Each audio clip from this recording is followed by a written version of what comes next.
Hey guys. So, so I did the weird thing for me and leveled a Juggernaut, and kind of broke my habit of leveling shadows, which is good because I just wanted to try different things. And if you're looking at the items right now, it's not so different because I'm doing int stacking again. So this is int stacking HoWA Wild Strike instead of Charge Dash, and I originally thought about trying it as a trickster. Uh, the downside is it's not a movement skill, so you don't. It's not free for Weave the Arcane. Um, and then just looking into some options, Juggernaut from the accuracy on Shaper's Touch gives you big attack speed. I'm gonna just quickly jump over here. So undeniable, that second line gives 1% attack speed per 200 accuracy. So for int stacking with Shaper's Touch, you get a bunch of accuracy, so a bunch of attack speed. So that kind of pushed me into this, and then it turns out this is common.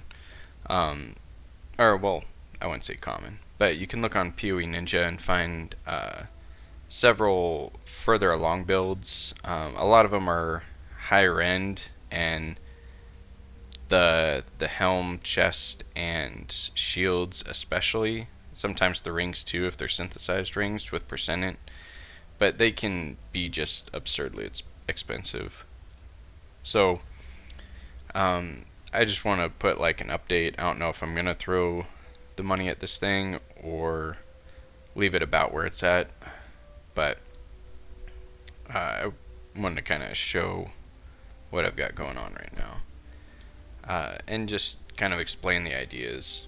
But largely we're int stacking, so I'm going to try to gloss over that as quickly as possible. Like HoWA is our main damage, Wild Strike's our skill. So as far as Wild Strike goes, you end up needing 2 jewels, a combat focus to stop cold, and a combat focus to stop fire. So then we're only hitting with the lightning hit, and the lightning hit chains 7 times. With the helm enchant, it's an additional 6.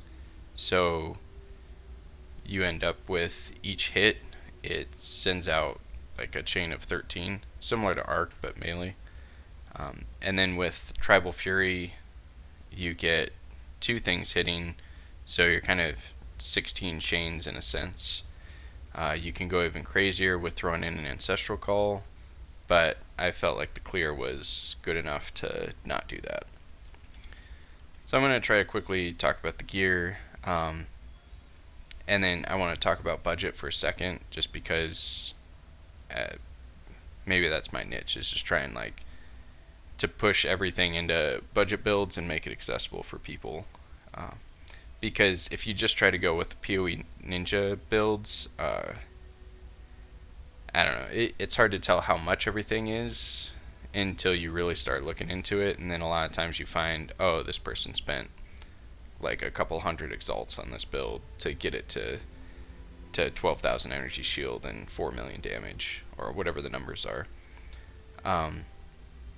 So I want to kind of just show a general overview of a more budget version most of the time.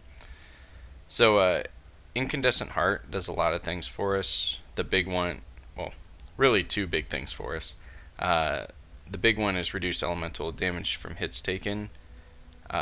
Since it converts it to chaos and we're CI, it just reduces that damage. So that's pretty huge for us. Since we're Juggernaut, we're getting endurance charges, which is reducing the physical side of things. So this just helps make it so all damage is hitting us less hard. It also gives us percentage of elemental damage as extra chaos, which is just a more damage amount. And it's one of the things that helps make this armor still competitive with like a high-end Fall Regalia. The 300 energy shield is a little low, and that's partly why our 6600 here isn't higher. If you're looking at an upgrade for this, and it's probably one of the biggest upgrades you can make, at least from where my build's currently at. A Vol Regalia with high energy shield, they can be from like 600 to 800 on the real high end ones, and they can have flat int and percent increased int. So something like that would give us a huge amount more energy shield.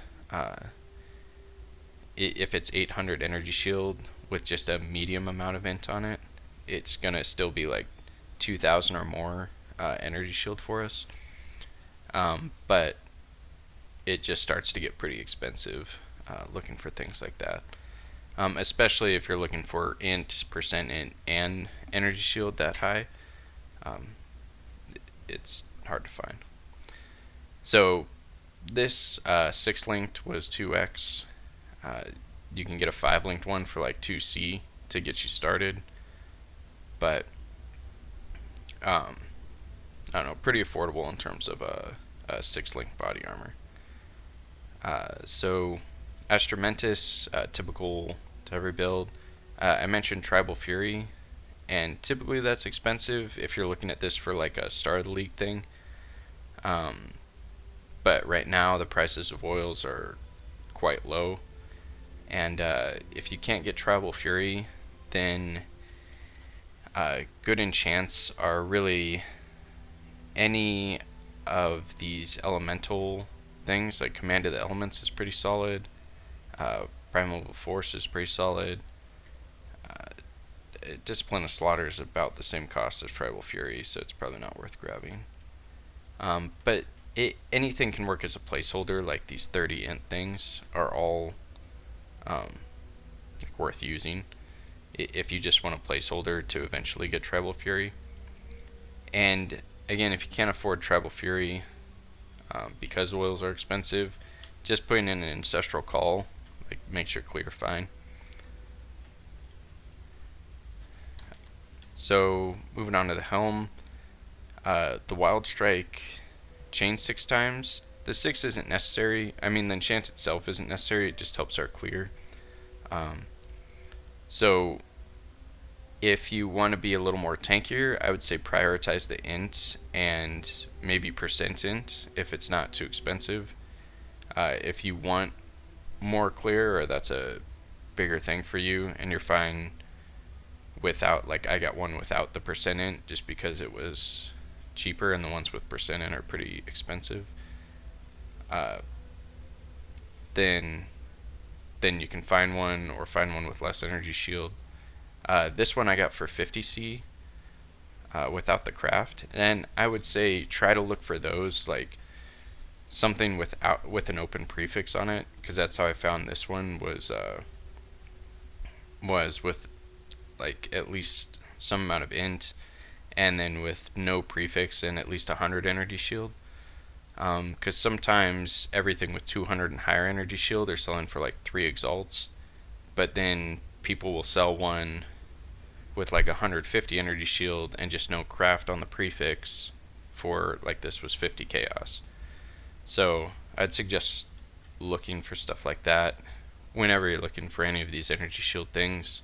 If it has lower energy shield but open prefix, then you can kind of up the energy shield and find it cheaper.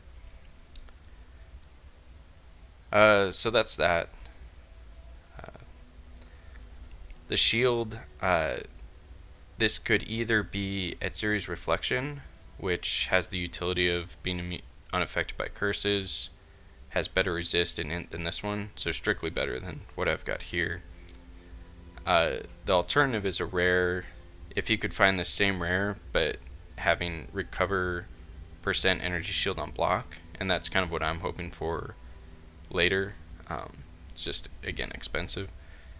Then that gives us a reason to go Glancing Blows, and gives us another way to regenerate energy shield outside of just our leech. My rings are pretty basic, just int and not even that many resists. Ideal would be a synthesized version with percent int on them, or a corrupted version with percent int. But really your focus is fill out your resist with these. Likewise, these boots, some int. These could be Syntrex, but I needed some more resist, so these were like 5C. And then the belt, I grabbed Cyclopean Coil to kind of do the compare. Cyclopean Coil is very cheap, especially if you're not getting one with 18% attributes. So you're talking like 20 chaos for this guy versus I spent 2 exalts on this. And if you want to see the comparison, it ends up being about 500 energy shield. And Cyclopean Coil gives you more damage because of the percent increased damage per 5 of the lowest attribute. So that's kind of the trade-off. You're getting like 60-70% increased damage with this guy, but you're getting 500 extra energy shield with this, and a little bit of resist. So again, I was trying to prioritize some energy shield because I wanted to get a little tankier. And I think that's it for items here. Flash, just make sure to have a diamond flask if you're crit. It's really huge damage. And then everything else is kind of what you feel like. This probably should change to like a wise oak. So the passive tree, I did a couple things different than the common ones on Poe.ninja. I mean, it's really common to kind of beeline it to the outside and then just grab all this int. Picking up the claw nodes because they're very good, especially for crit. Picking up like this lightning, this int. So the big ones for me was I decided on glancing blows, and the biggest reason is picking up these shield nodes, because together these shield nodes gives you like 24 all resists. And that let me get to really rely less on my gear covering my resist and allow this to do a lot of that for me. Likewise, for any of these jewels, you can get some resist on them rather than as much crit multi or as much attributes. But this I found just helps. And if I didn't have that, then the rings end up costing more because I have to get more resist. As it stands, I paid 9 chaos for this ring and 1 chaos for this one, so very cheap. If I have to force on 24 resist onto him, then potentially it ends up as more. The other thing I did was grab Anointed Flesh, since I was over here anyway.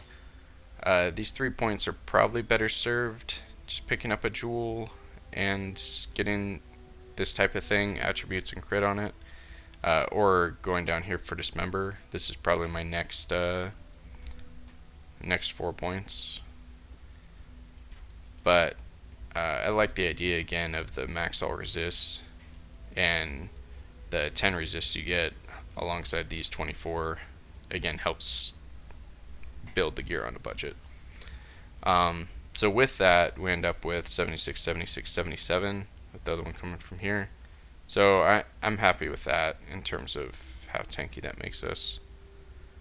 Outside of that, things are pretty normal. Big upgrades would be if you can find an insane cluster jewel with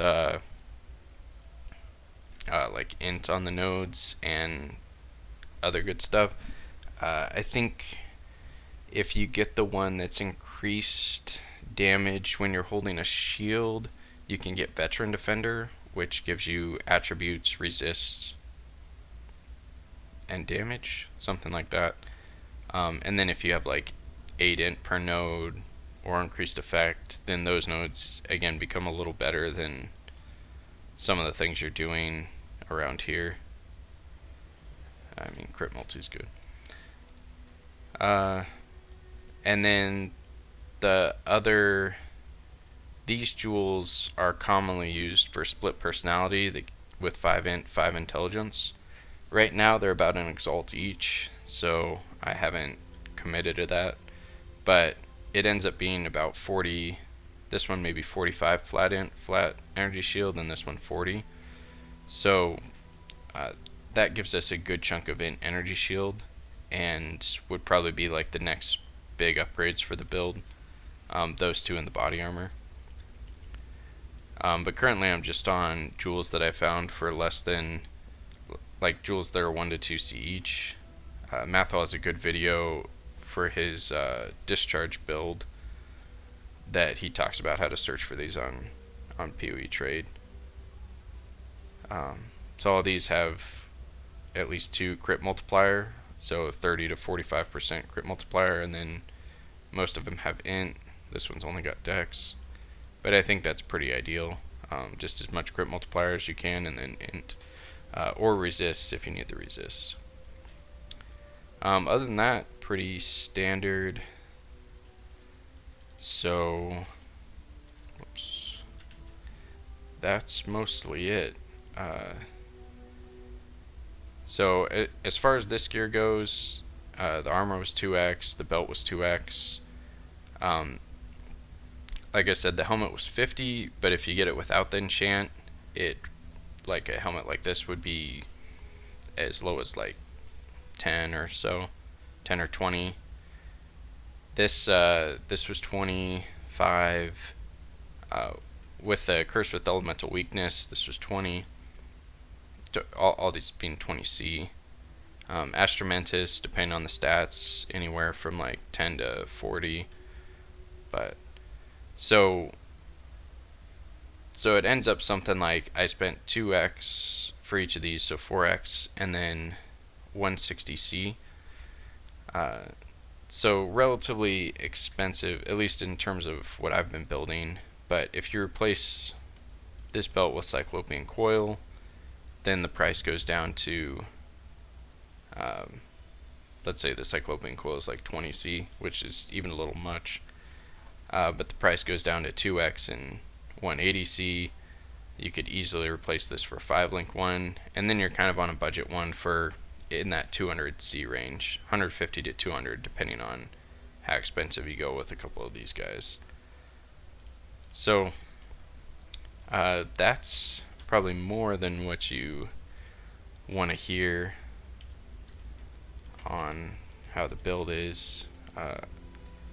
I've mostly been doing tier 13s, so for the video I decided to do a tier 15, and we'll see if it crash and burns.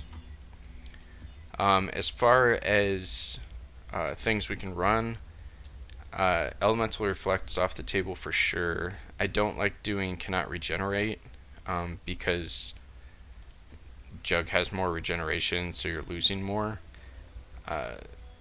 We can do temporal chains since Jugg has unstoppable, so your action speed can't be modified too low. It's still not the most fun, but it's not brutal like it can be. If I'm doing delve, we're gonna grab some of these.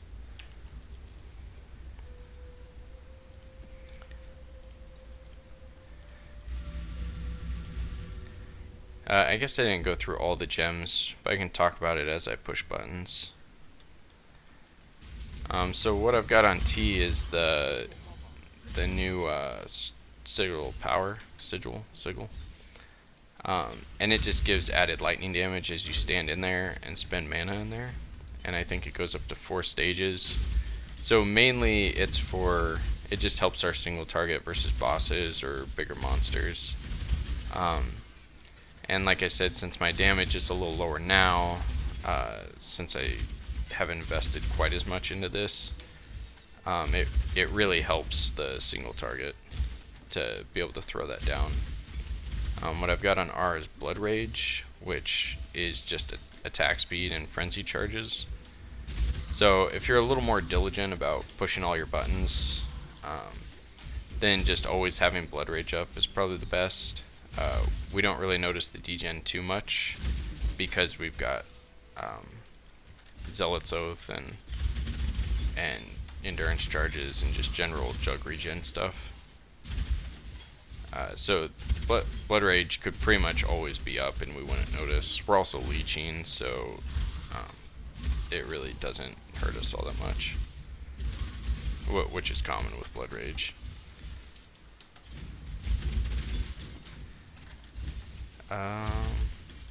E is Enduring Cry. It's a bunch of regen at once, so just a nice button to have, like defensive button to have. I feel like our endurance charges rarely fall off, though they just did as I said that.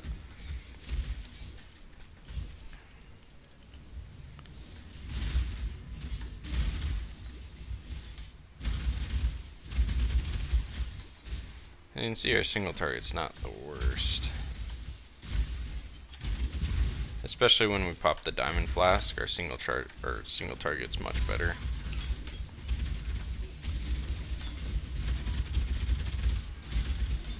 And then one thing that I've been liking about Juggernaut and just the mitigation versus dodge is I feel like the damage is a little more consistent this way. I'm going to do that thing where I don't walk around and pick up items on video. So the damage is more consistent, which may be obvious for you guys that mostly play armor builds.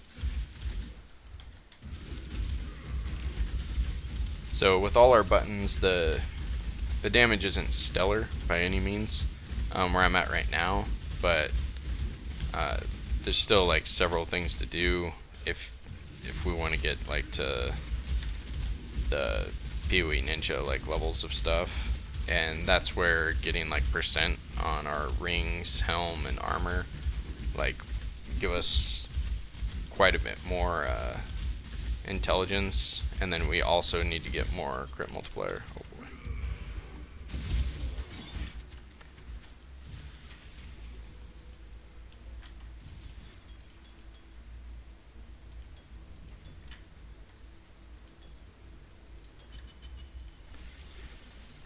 So that's mostly the build. I might die to this Metamorph.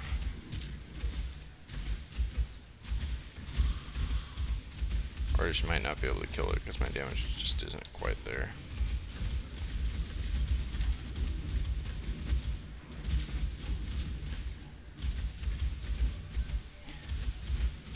Probably shouldn't have done the Metamorph on video. Though it kind of shows like where this level of budget gets you. So for about 6x, you can do tier 15s fairly comfortably, but your damage is a little lacking. So you need to put like a little bit more into it to really push into like comfortably doing tier like 15, 16 bosses and such. And at the same time, I feel like it's not surprising for this Lightning Wild Strike. The skill is set up to kind of clear more than it is to boss.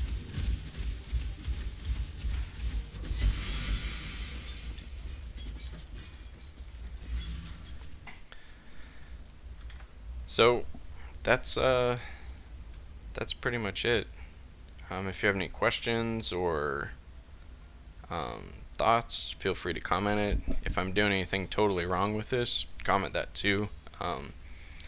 I feel like I've mentioned this every video, but honestly I'm not that great at the game. I enjoy playing it and put time into it, but looking at other people's videos or streamers or people that have builds on Poe.ninja, I'm like, I'm not doing anything. I mean, if you watch me plug my map in, it's obvious haven't done many like conquer things, and just usually get to high-end maps and then call it good for the build. Rarely do I push into like Kill Shaper or Uber Elder or anything. Just, I don't know, I think I get like done with the build and ready to move on. So that's gonna be it for me. Thank you guys, and catch you next time.